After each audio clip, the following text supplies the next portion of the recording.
How to fix Lyft Driver App not working. Hello everyone, I am Vishaka and welcome to our channel. I will take you through the step-by-step process on how to fix Lyft Driver App not working.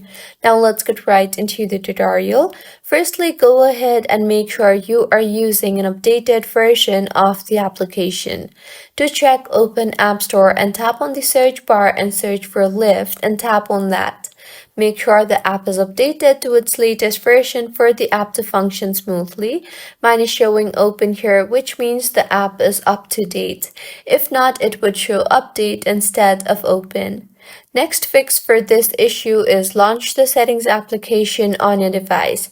Now tap on general and then on iPhone storage. Here scroll down and find the Lyft application and tap on it. Now, tap on the offload app option and offload the app and reinstall the app again, as doing this will clear the cache in the application.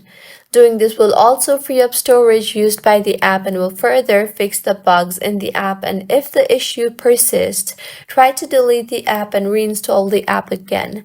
To delete, go to your home screen and tap hold on the Lyft application.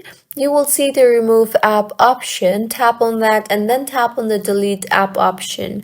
In the pop-up that appears, tap on delete again and then go ahead and open App Store and tap on the search bar and search for Lyft application and reinstall the application again, and your Lyft app should be working just fine by now. If you find this tutorial helpful, please make sure to like the video and do subscribe to our channel for more contents like this. Thank you for staying with us until the end.